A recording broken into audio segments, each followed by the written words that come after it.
nutrición parenteral en el recién nacido. Ahora vamos a hablar de líquidos y electrolitos en el recién nacido. La siguiente. Introducción. Bueno, el manejo correcto de los líquidos y electrolitos tiene una gran importancia en el periodo neonatal y especial importancia tiene en el recién nacido de muy bajo peso. Entonces, en general, en todos los niños siempre hay que tener un buen manejo del balance hídrico, pero en los recién nacidos de muy bajo peso es donde hay que tener mayor cuidado. Recuerden que hay múltiples factores que influyen en los requerimientos y composición de los líquidos a administrar, y una inadecuada homeostasis de líquidos va a traer graves consecuencias, sobre todo en los recién nacidos, estos prematuros de muy bajo peso. Si yo no manejo adecuadamente mis líquidos, podría generar una hemorragia intraventricular, una enterocolitis necrotizante, podría ocasionar un ductus arterioso persistente, sintomático, podría generar un edema pulmonar o podría desencadenar una displasia broncopulmonar. La siguiente. Entonces, el mal manejo de líquidos me va a llevar a una hiper o hipovolemia, me puede desencadenar una falla renal, una insuficiencia renal, seguramente por falta de aporte de líquidos, podría generarme una hiper o una hiposmolaridad, o podría generarme finalmente alteraciones metabólicas. La siguiente.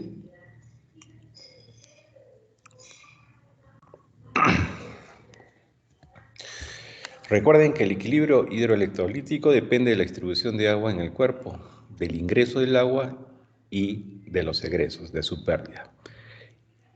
Esta distribución de agua, estos ingresos y egresos van a variar en función de la edad gestacional del recién nacido. Entonces, las necesidades hídricas de un recién nacido van a depender del peso que tuvo al nacer, de su grado de madurez, o sea, de su edad gestacional, de la carga renal de solutos de los alimentos administrados, va a depender de la función renal, de las pérdidas renales, de las pérdidas intestinales, de las pérdidas insensibles por piel y de las pérdidas insensibles por la respiración. Siguiente.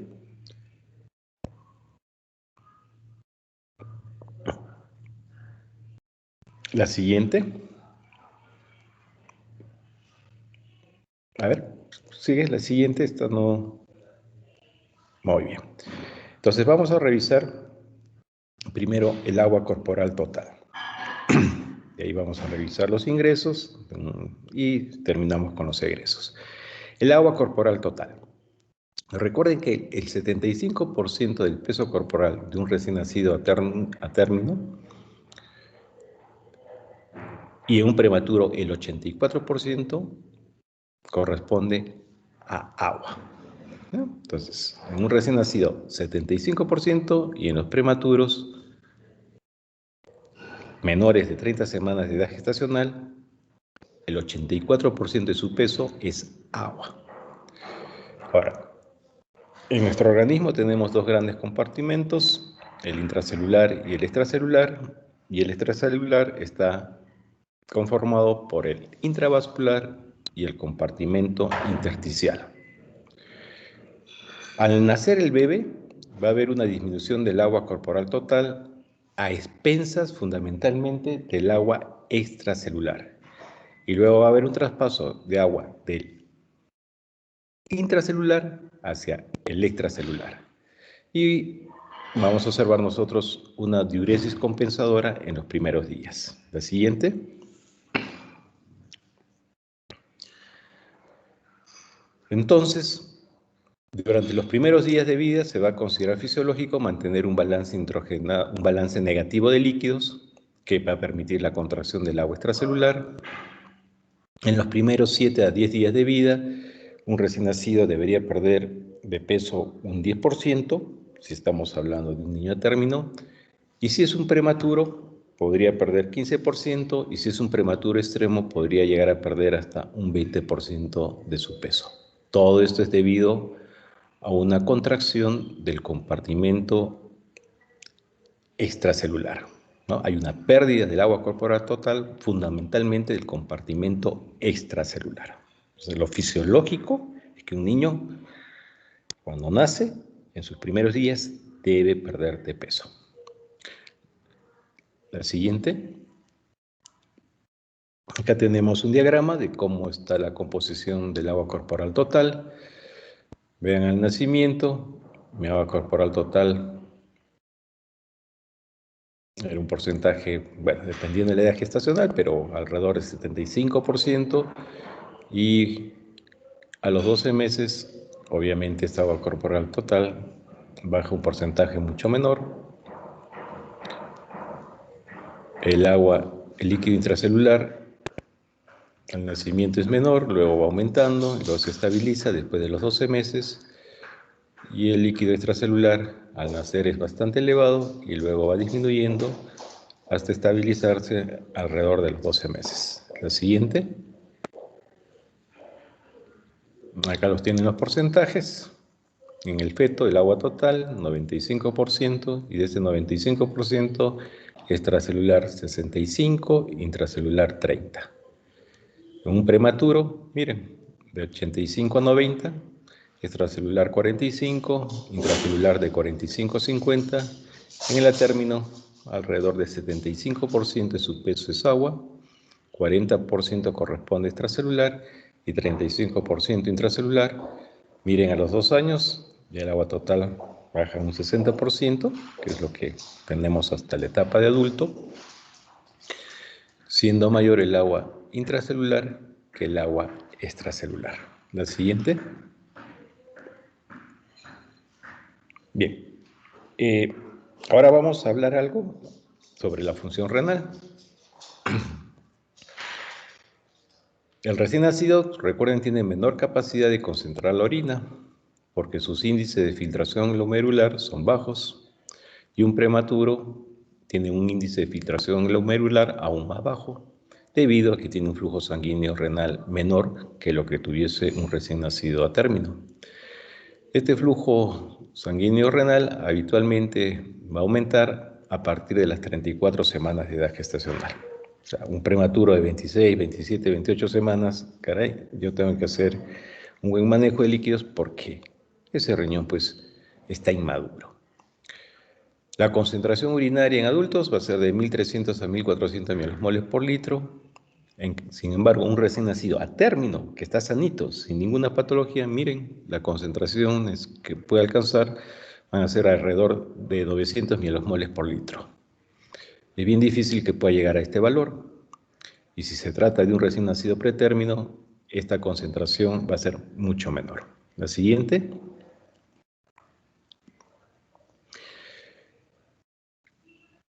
Siendo este riñón pues inmaduro, el recién nacido y sobre todo los prematuros van a tener dificultades para manejar la sobrecarga de líquidos y electrolitos, como la falta de un aporte insuficiente de agua. Recuerden que tras el parto hay un aumento lento de la perfusión vascular hacia el lecho renal. La siguiente.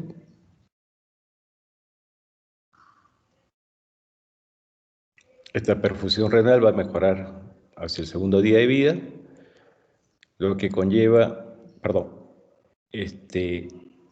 como tenemos un riñón inmaduro, en los primeros días de vida vamos a tener un flujo urinario disminuido, es lo que llamamos la fase oligúrica.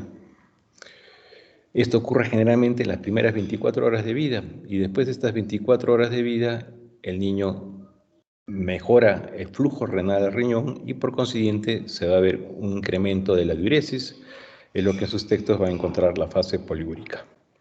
Y va a aumentar pues el flujo urinario a través de este riñoncito. La siguiente. Acá les traigo un diagrama. En realidad esta charla la hicimos con nuestra residente de neonatología para exponer ahí en el servicio. Y bueno, y les presentamos este cuadrito. Varía un poquito, miren, dentro de las 24 a 36 horas, según este es un texto del doctor Sola, nos dice que va a haber una escasa diuresis, con una baja filtración glomerular, con una baja excreción del sodio, independientemente de los líquidos aportados, entre el segundo a cuarto día de vida, ya, como aumenta el flujo renal, ya va a haber un aumento de la excreción de sodio, obviamente aumenta el flujo urinario, obviamente independiente de los líquidos aportados, y del cuarto al quinto día ya hay una contracción del espacio extracelular completa, y ya el flujo urinario, según este autor, el doctor Sola, nos menciona que la diuresis va a variar en función de los líquidos aportados. La siguiente. Otro cuadro que más o menos trata de decirnos lo mismo, la fase 1 que es prediurética, la fase 2 diurética y la fase 3 postdiurética. En la fase prediurética nos recomiendan en el recién nacido de peso extremadamente bajo, dar 100 centímetros kilo día, en el de muy bajo peso, 90 centímetros kilo día. Ya cuando estamos en la fase diurética, que ya han visto que es después de las primeras 24 horas, se va a aumentar el volumen de líquidos 20 centímetros kilo día hasta llegar a 150 centímetros kilo día. En algunos textos dicen que hay que aumentar solo 10, pero la gran mayoría nos menciona que podríamos aumentar hasta 20 centímetros kilo día. Y en la fase 3 postdiurética, que ya es a partir del cuarto o quinto día, generalmente podríamos dar entre 150 a 160 centímetros kilo día para mantener un buen balance hídrico. La siguiente. Bien. Ahora vamos a hablar de las pérdidas insensibles. Ustedes saben que las pérdidas insensibles vienen a ser la evaporación de agua a través de la piel y las mucosas. Un tercio corresponde a pérdidas a través del tracto respiratorio y 2/3 corresponde a pérdidas a través de la piel. La variable que más influye en las pérdidas insensibles es la madurez del recién nacido, o sea, la edad gestacional. Cuanto menor edad gestacional, obviamente va a tener mayores pérdidas insensibles, sobre todo por la piel. Puede variar, miren, en los textos va a encontrar desde 12 mililitros kilo día en el recién nacido a término hasta, miren, 200 mililitros kilo día en el gran prematuro. Se refiere gran prematuro a los prematuros extremos, niños con una edad gestacional menor de 28 semanas, niños que habitualmente tienen un peso menor de 1 kilo. La siguiente. La mayor permeabilidad de la piel inmadura, la mayor vascularización cutánea y la mayor superficie corporal son las causas que van a ocasionar una gran pérdida insensible a través de la piel en el gran prematuro, que es en el prematuro extremo. Siguiente. Esta es una tablita que hay de los textos, donde nos ponen de acuerdo al peso de nacimiento cuáles van a ser sus pérdidas insensibles. Y nos dicen que un prematuro con un peso de 750 a 1 kilo puede perder 64 mililitros kilo día en promedio. Si es de 1 kilo a kilo 250, 56. De kilo 251 a 1538. De 1501 a 1750, 23. 1752 kilos, 20. De 2001 gramos a 3250 gramos, 20 mililitros kilo día, ya que está expresado en kilo hora, ¿no? Entonces, lo que les decía, cuanto más prematuro, obviamente menor peso, mayores pérdidas insensibles. La siguiente. Ahora, estas pérdidas insensibles a través de la piel pueden aumentar cuando utilizamos, miren, las lámparas de calor radiante, las lámparas de fototerapia. Podrían aumentar ¿en cuánto? En 20 a 50 centímetros kilo día, si estamos ante un recién nacido a término. La fototerapia clásica, de 10 a 20 centímetros kilo día. Si el recién nacido está taquimneico, está con una frecuencia respiratoria por encima de 60, también va a haber un incremento de las pérdidas insensibles, obviamente a través de la respiración, entre 10 a 20 centímetros kilo día. Si tiene alguna laceración a nivel de la piel este niño, estas pérdidas insensibles también van a incrementar entre 10 a 20 centímetros kilo día. Entonces, en general, las pérdidas insensibles, como dice acá,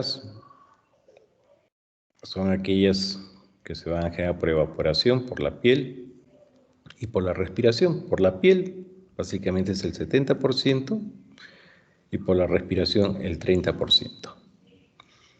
Que calculan entre 40 y 80 centímetros por kilo por día, y obviamente es mejor evitar las pérdidas que reponerlas.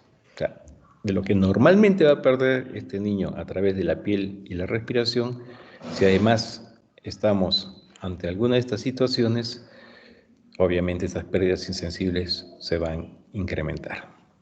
La siguiente. Otro cuadrito donde nos ponen las condiciones por las cuales puede aumentar las pérdidas insensibles. Es similar al anterior. Miren, cuando el niño está taquimneico, aumenta la frecuencia respiratoria. Cuando hay lesiones de la piel, cuando hay malformaciones quirúrgicas, gastrosquisis, onfalocele, defecto de tubo neural, o sea, hay una exposición de las vísceras, obviamente va a aumentar las pérdidas insensibles.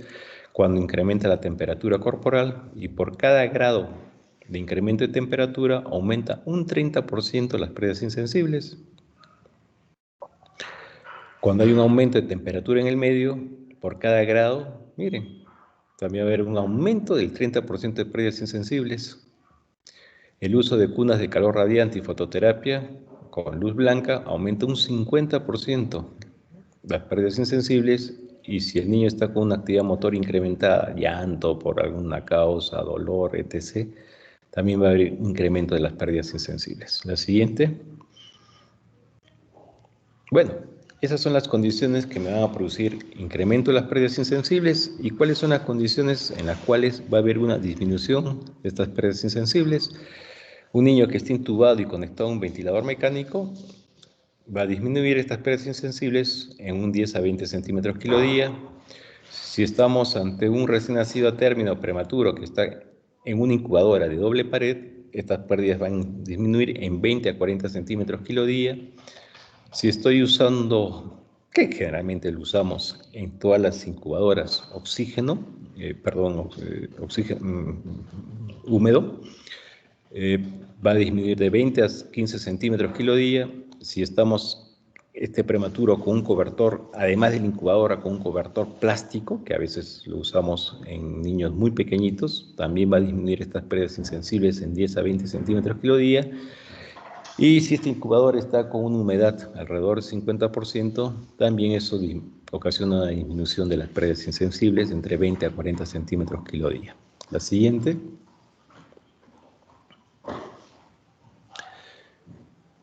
Muy bien, entonces ya hemos visto que las pérdidas insensibles están conformadas por las pérdidas a través de la piel y a través de la respiración. Hemos visto aquellas situaciones que aumentan las pérdidas insensibles y aquellas que nos van a disminuir. Debemos recordar que la humedad ambiental en la incubadora y la ventilación mecánica con aire humidificado, en la actualidad todas las incubadoras nos proporcionan humedad. En la actualidad todos los ventiladores mecánicos proporcionan aire húmedo. Eso me va a disminuir las pérdidas insensibles hasta un 30%. Entonces son dos condiciones comunes en las unidades de neonatología. Y la fototerapia, que es una condición también bastante común en las unidades de neonatología, recuerden que puede aumentar hasta un 40% estas pérdidas insensibles. Bien, pero como les dije en la clase de hiperbilirrubinemia, cuando nosotros utilizamos fototerapia con luz LED, la luz LED que les comenté, que no genera pérdida de calor. No aumenta las pérdidas insensibles. Entonces, esto se aplica en aquellos niños que reciben la fototerapia común, con luz común o la halógena. Esa sí te va a incrementar estas pérdidas insensibles porque te genera calor. Pero la luz LED no genera calor, y al no generar calor no va a haber un incremento de las pérdidas insensibles. Entonces, acá eso hay que tenerlo en cuenta. En mi unidad, por ejemplo, ¿no? Y en la clínica también, en Valle Sur, nosotros tenemos estos focos LED que no nos van a generar, que usamos para la fototerapia y obviamente no nos generan incremento de pérdidas insensibles. En los recién nacidos pretérminos menores de 30 semanas de edad gestacional se puede aumentar la humedad relativa en la incubadora hasta un 85%, incluso 100% hasta los 14 días de edad, cuando la piel ha completado su maduración. Y esta medida obviamente me va a disminuir las pérdidas insensibles.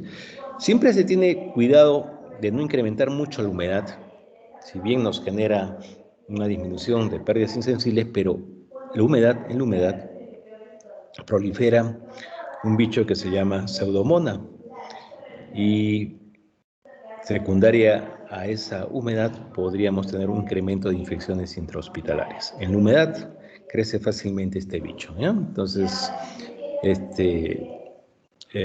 por eso cuando revisen sus textos van a encontrar que dice, sí, pues podrías darle 100% de humedad, tu incubadora sí te lo puede permitir, estas últimas, pero hay que tener cuidado de que no vaya a proliferar este germen pseudomonas. Un parámetro clínico fundamental para ver el equilibrio hídrico en un recién nacido es la pérdida de peso.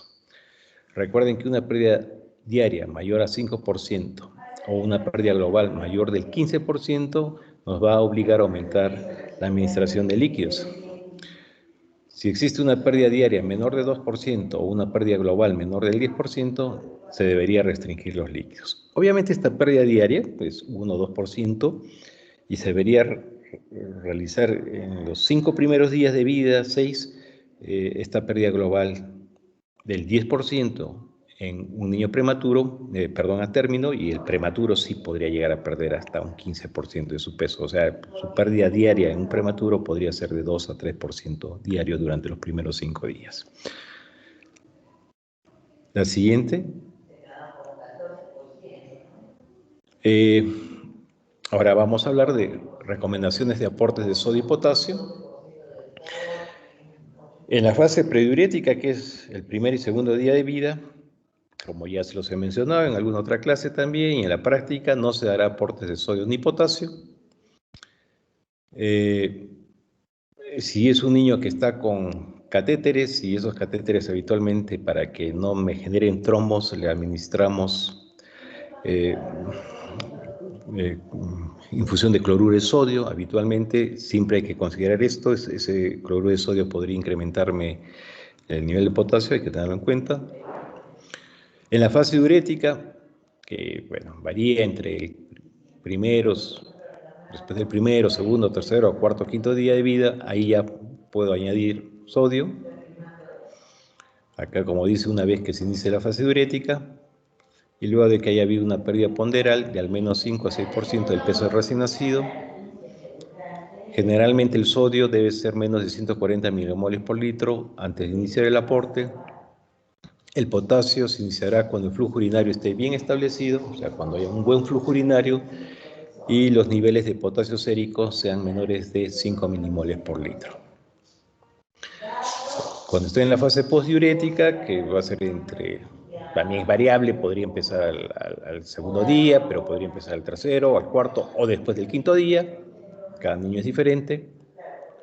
Ahí recuerden que los requerimientos de sodio usualmente se elevan después de la fase diurética debido a las pérdidas renales aumentadas de sodio, y ahí seguramente en estos niños siempre hacemos controles de electrolitos, de sodio y potasio para ver cuánto deberíamos darles.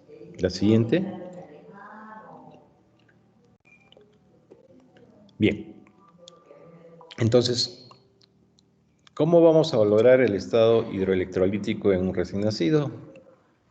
En la historia vamos a ver el estado hidroelectrolítico recién nacido refleja parcialmente la hidratación materna y la administración de fármacos. El uso excesivo de oxitocina, diuréticos y líquido intravenoso hipotónico puede dar lugar a una hiponatremia materno-fetal. Siempre la historia, a ver qué líquidos estuvo recibiendo la mamá, estuvo o no recibiendo diuréticos. El examen físico ya en el recién nacido, peso corporal, eso me va a señalar cambios agudos del agua corporal total. Es importante pesar recién nacido por lo menos una vez al día. La siguiente.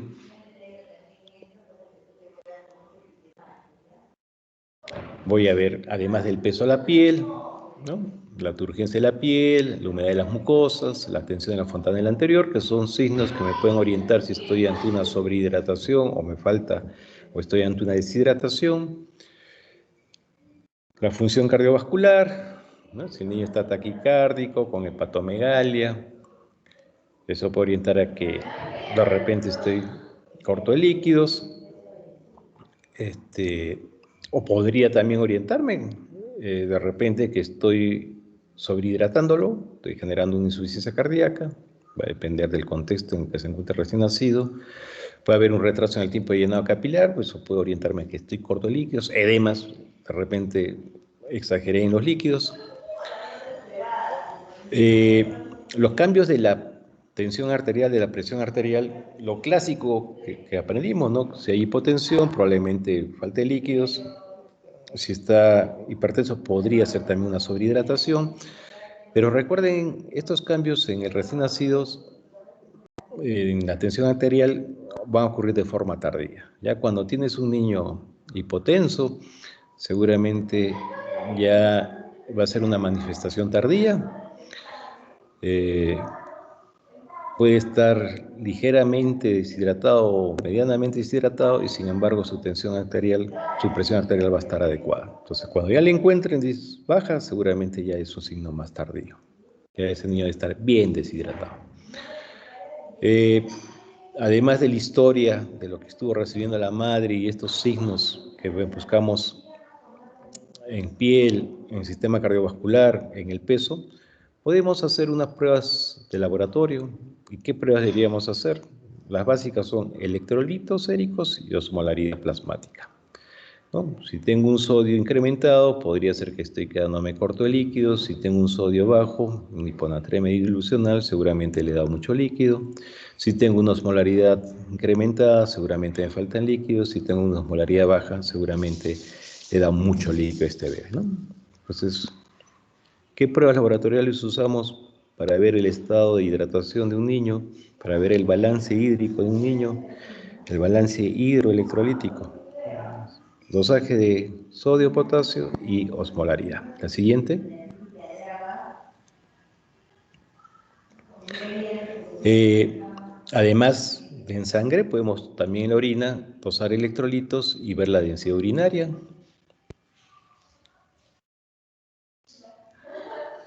Deberíamos controlar el flujo urinario, ¿no? Ustedes va a disminuir en caso de una depresión de líquido extracelular.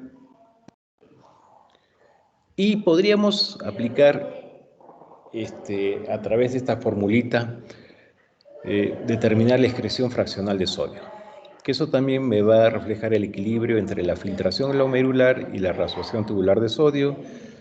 Y entonces el porcentaje de sodio filtrado excretado es igual al sodio excretado entre el sodio filtrado por 100, ¿no? Otra forma de calcularlo es sodio en orina menos creatinina plasmática entre creatinina en orina por sodio plasmático por 100. Bueno, en términos prácticos, les soy sincero, en la práctica diaria, nosotros los neonatólogos no solemos utilizar esto, ¿ya? Pero sí nuestros amigos nefrólogos pediatras, ¿no? Cuando vienen por algún problema en el niño renal, sí, pues, no es nada complicado, pero, suelen utilizar esto y para ver si le podemos dar más líquido o menos líquido y si hay algún problema renal para determinar si es un problema prerrenal, renal o posrenal. La siguiente. Y entonces ellos cómo interpretan una excreción fraccionada de sodio menor del 1% y se acompaña de oligurias, debe ser a factores prerrenales que reducen el flujo sanguíneo renal. Si tienen una excreción fraccionada de sodio mayor al 2.5%, en caso se podría tratar de una insuficiencia renal aguda y también la podríamos encontrar en niños que están usando diuréticos.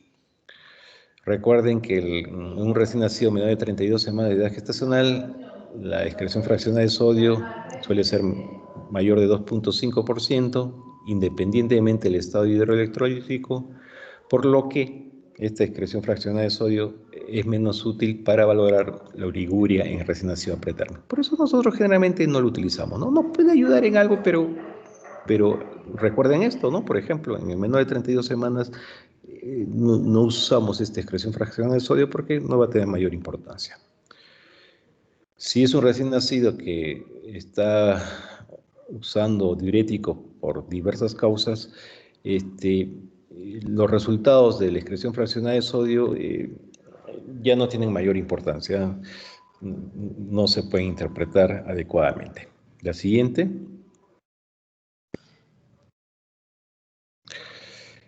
Recuerden que las determinaciones del pH, del CO2 y del bicarbonato también de manera indirecta me pueden hablar de cómo está este balance hídrico en el recién nacido, cómo está este volumen intravascular. La mala perfusión tisular me va a provocar una acidosis metabólica, ¿no? Si yo estoy con un bicarbonato bajo, con un pH bajo, si estoy ante una acidosis metabólica, la acidosis metabólica me está diciendo que este niño está mal perfundido por una deshidratación, bueno, hay otras causas, un problema séptico, pero una acidosis metabólica me habla indirectamente de una mala perfusión, y esa mala perfusión puede ser porque me quedo corto en el aporte de líquidos. La siguiente. Bien. Finalmente, ¿cuáles son los objetivos de tener un manejo adecuado de estos líquidos? Permitir la pérdida inicial de líquido extracelular durante los primeros 5 o 6 días de vida, y eso se va a reflejar en la pérdida de peso. Debo mantener un buen volumen intravascular, y eso lo voy a evidenciar con una frecuencia cardíaca normal, una presión arterial normal, un flujo urinario normal, un relleno capilar normal. No va a haber un exceso de bases, con una osmolaridad plasmática y de electrolíticos séricos normal. Posteriormente, pasar la primera semana de vida, se ajustará el aporte hidroelectrolítico para mantener una ganancia ponderal adecuada. Pues en la primera semana mi niño debe bajar de peso y a partir de ahí el niño debe empezar a ganar de peso. La siguiente diapo. Entonces, el primer día, un niño a término o un prematuro con un peso mayor de 2.500 gramos, se debería iniciar por vía parenteral entre 60 y 70 mililitros kilo día, y habitualmente con una destrocita al 10%. El recién nacido pretérmino, el volumen va a ser según el peso, acá les tengo una tablita, y podríamos iniciar con una destrocita al 7.5%, sobre todo cuando es muy prematurito. Entonces, el menos de 750 gramos, primer día podríamos dar de 90 a 100 mililitros kilo día, el de 750 miligramos de 75 a 85 mililitros kilo día, el de 1 kilo a kilo y medio de 70 a 80 mililitros kilo día, de kilo y medio a 2 kilos, 65 a 75 mililitros kilo día. La siguiente. Del segundo al cuarto día de vida, una vez establecida la tolerancia al tratamiento con líquidos y si la diuresis es normal, debería incrementar entre 10 a 20 mililitros kilo día.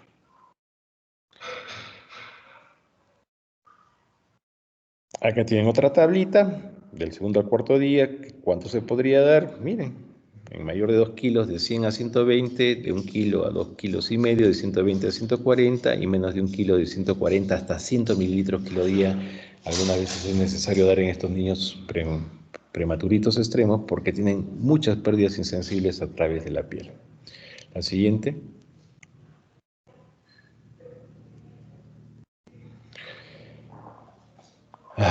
No solamente tengo que dar agua y electrolitos que lo hemos conversado, también en estos niños tienen que recibir glucosa. El primer día de vida, el recién nacido a término debería aportarle un volumen de infusión de glucosa de 4 a 6 miligramos kilo minuto. Recuerden que los niños prematuros, sobre todo los de menos de 1 kilo, que son los prematuros extremos, menos de 28 semanas, no toleran bien la glucosa, entonces ellos fácilmente pueden irse hacia la hiperglicemia y hay que tener cuidado.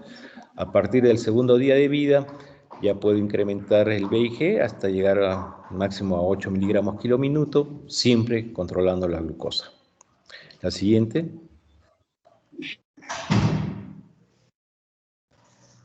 La siguiente, por favor. El sodio, primer día, administramos sodio. Segundo día, en el menos de 1,5 kilos, de 2 a 3 miliequivalentes kilo día, mayor de 1,5 kilos y el menos de 1 kilo, de 3 a 5 miliequivalentes kilo día. ¿Ya? El más prematurito va a perder más sodio a través de la orina.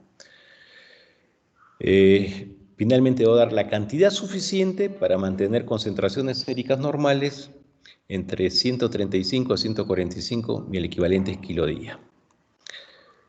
La siguiente.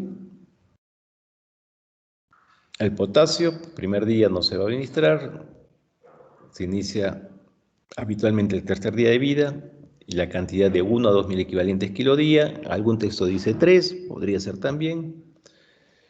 Y en el resto de días voy a dar la cantidad suficiente como para mantener un potasio sérico normal, que es el que está entre 3,5 a 5 miliequivalentes por litro. La siguiente.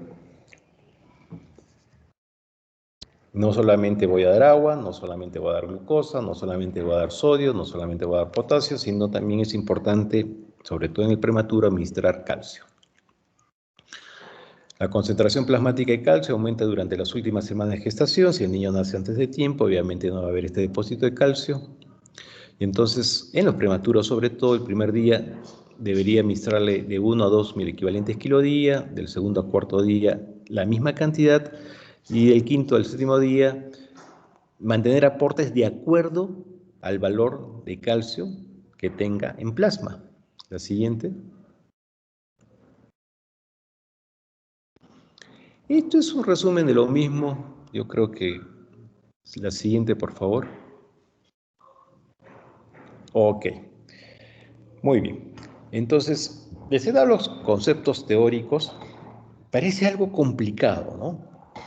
Pero cuando hagamos la práctica, ¿ya? Una de las prácticas seguramente los toma Mauro también, vamos a hacerles ejemplos prácticos, ¿no?, de cómo debemos hacer el manejo de agua y electrolitos. Obviamente hay que tener en cuenta estos conceptos teóricos, pero van a ver que cuando hagamos la práctica, esto que parece medio engorroso, medio complicado, no es tanto como parece. Van a ver que es una cuestión relativamente sencilla. En mi primer grupo, seguro que, ¿no?, que rotamos conmigo, ya les hice manejo práctico poniéndole casos clínicos, y seguramente ellos les pueden comentar que en la práctica clínica no parece ser tan engorroso como ahora yo les he mencionado una serie de conceptos. ¿Alguna pregunta de lo que hemos conversado?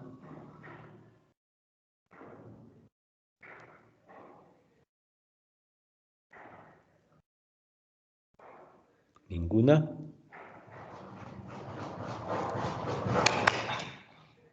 ¿Ninguna? ¿Todo está claro? Bueno, o no está tan claro. Entonces, muchachos, lo único que me faltaría terminar es la clase de procedimientos. Ustedes ahora tienen un seminario, ¿no? Sí, doctor. Sí.